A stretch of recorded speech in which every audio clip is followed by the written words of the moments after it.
जो क्रिया है वो बिल्कुल आसान है, लेकिन हम उस दूसरी साधनाओं में घने रंगे। अब उस रंग को कति छोड़ना पड़ेगा। वो साधना आप जो पहले किसी तरीके से भी करते थे वो नहीं करनी है। अब जैसे आपको बताई जाती ऐसे ही करना। जैसे राधा स्वामी पंथ से आए हैं बहुत से भक्त, वो कहते हैं जी हमारा तो अभ्यास बन गया, 2.5 घंटे सुबह बैठकर 2.5 घंटे शाम में, तो हम,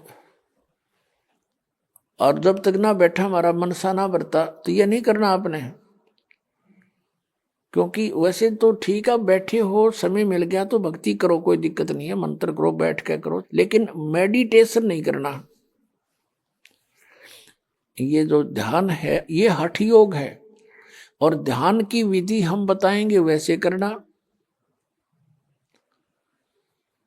अब जब आपको परमात्मा की चाह बनेगी, आपका ध्यान ऑटोमेटिकली मेडिटेशन होगा। कैसे होगा? परमात्मा कहते चिंता तो सत्य नाम की, और न चिंता दासी, जय कोई चिंता नाम बिना, वाहे काल की फांसी। जैसे कहते हैं ना, आप किसी को टेंशन हो जाती है और उस टेंशन में उसका मन की सुई रुक रुक के वहीं जाती है, थोड़ी सी देरी दूर जाती, तुरंत फिर वहीं पहुंच जाती है। तो कहते या टेंशन तुझे हुई है, ऐसी टेंशन भगवान के नाम की बना।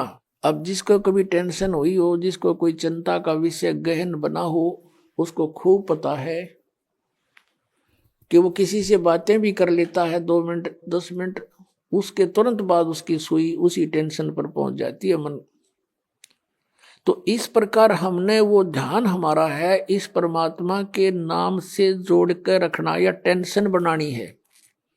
और दिस इज मेडिटेशन। यू बैठ कर लो, चाहे लौट कर टेंशन कर लो, ये मेडिटेशन। अर्चे चलते फिरते कर लो। तो कहने का भाव यह है, बुद्धिमान समाज आसानी से समझ सकता है कि किस प्रकार ये भक्ति हो सकती है और कैसे हम इस समय का सदुपयोग कर सकते हैं। जैसे किसी को टेंशन हुई है, उससे पूछ कर देखो वो कितना समय उस टेंशन में लगाता है।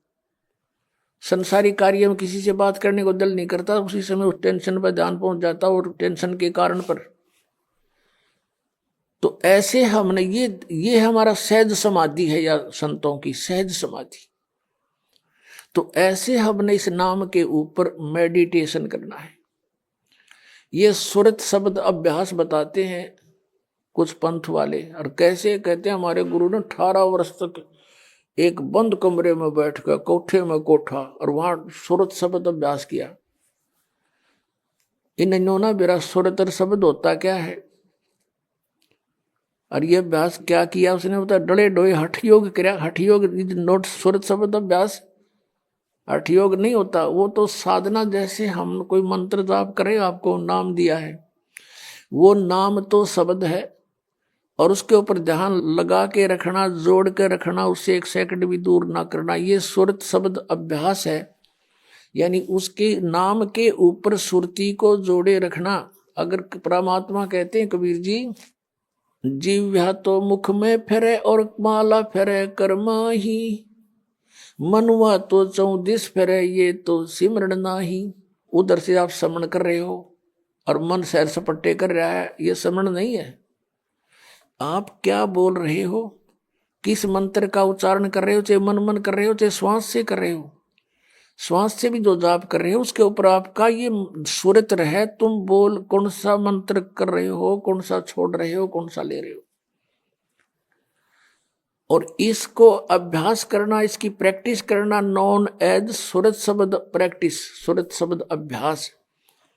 ये कान बंद करके, आंख बंद करके, ये सुरत शब्द नहीं, ये तो बिला धुन सुनेंगे। फिर तो सुन ले चाहे ना सुन ले, तो बात जे रही अंदर, जो कुछ हो तो हो ही रहा है।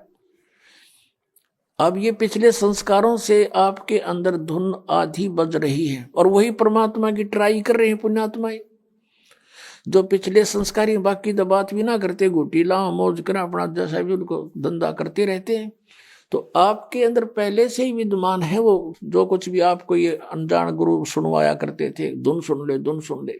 अब जैसे आपके बैंक में अकाउंट में, आपके खाते में, आपकी कॉपी में, और 1 लाख रुपया जमा हो गया। उस 1 लाख रुपए को आप चाहे डेली देख लो उस पुस्तक बैंक की कॉपी में, रोज देख लो, चाहे सारा दिन देखते रहो, वो तो 1 लाख जमा ही है आपके। और आगे कोई आप व्यवसाय नहीं करोगे, नौकरी मजदूरी नहीं करोगे, तो वो 1 लाख में तो घटेंगे, बढ़े को नहीं। तो यू दिस इज मेडिटेशन। इस मेडिटेशन में आप सुनना चाहते हो, कुछ देखना चाहते हो, जैसे सतयुग त्रेता द्वापर में परमात्मा ने काल को इसलिए छूट दे दी थी कि उन दिनों में घने पुण्यकर्मी प्राणियों का जन्म होता है उस युगों में, और वो पिछले पुण्यकर्मी संस्कारी साधक होते हैं।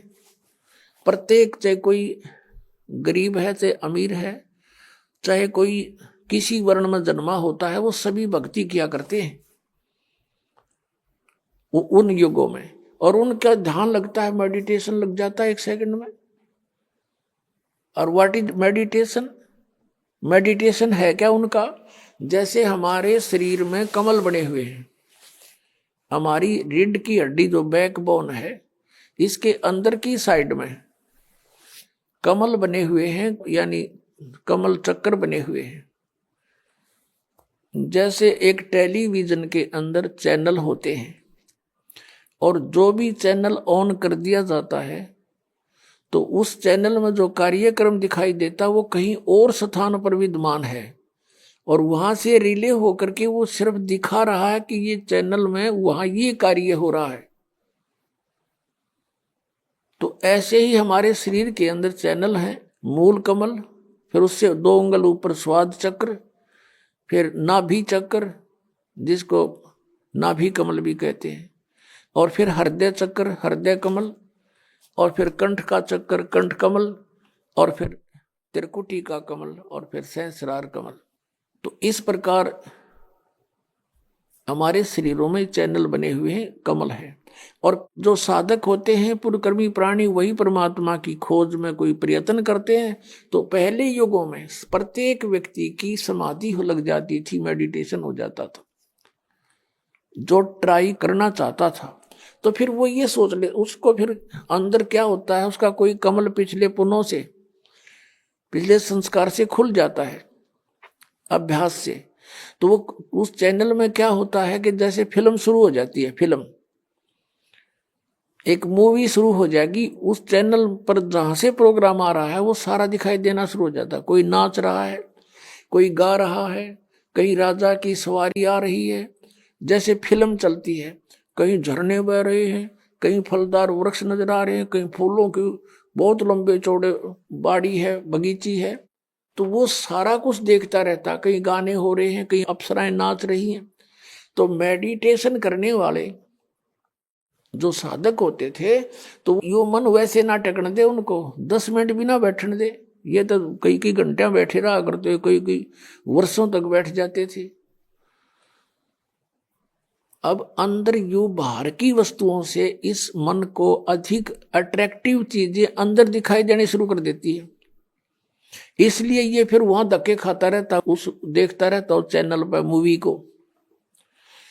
ना ये सिमरण करता, सिर्फ बैठ के हठ योग हो गया, इस तप बन गया। तप से राज प्राप्ति होती है, तप से राज मदमानम, और जन्म तीसरे फिर शुक्र सवानम। 2.5 घंटे सुबह बैठकर ये के ढूंढेंगे भगवान को, ये सिर्फ मूर्ख बनाने वाली बातें हैं। नीम हकीमों का ये तरीका है। तो ऐसे ये ऋषि लोग सतयुग त्रेता द्वापर में ऐसे साधना किया करते, सभी करते थे।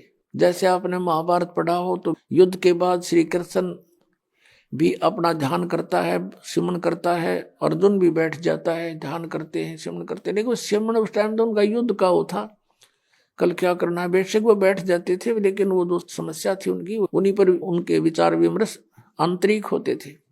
भाव ये है कहने का कि उनके पिछले इतिहास से हमें पता लगता है कि प्रत्येक प्राणी भक्ति करने की चेष्टा करता ही रहा है, और उस समय उनकी समाधियां भी लग जाती थी, जिस कारण से वो अपने क्रिया को अंतिम और सही मानते रहे।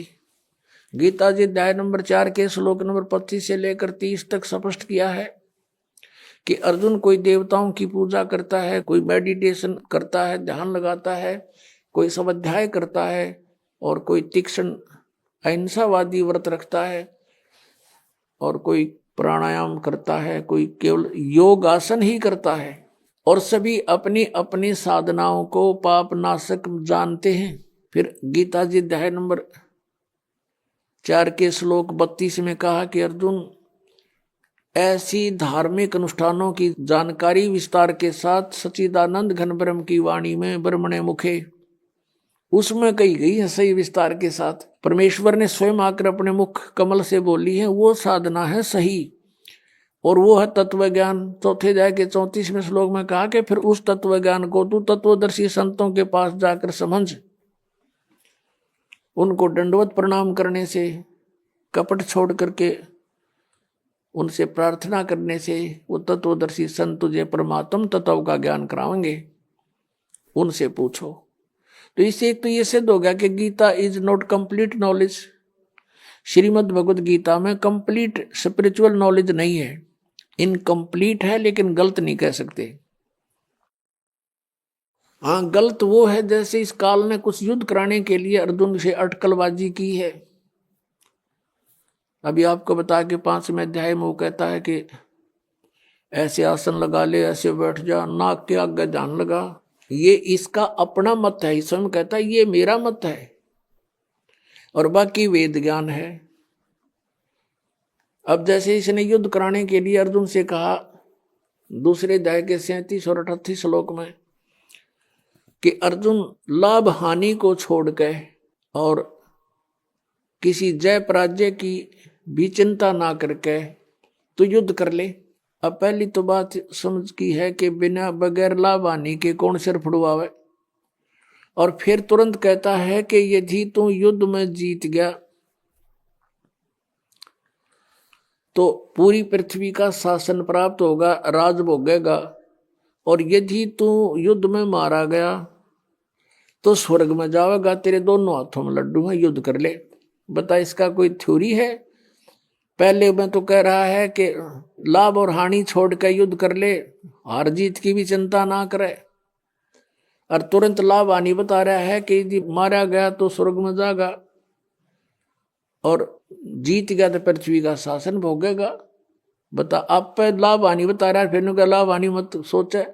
तो ये इसकी अटकलबाजी जो इस तरह की बकवाद इस काल ने युद्ध कराने के लिए की है कि किसी तरह यू नाश हो, वो करवा दिया इसने। फिर सतगुरु संगत छोड़ के लाख वर्ष जप की नहीं, इंद्री कर्म ना मोक्ष होए फिर काल के अधीन।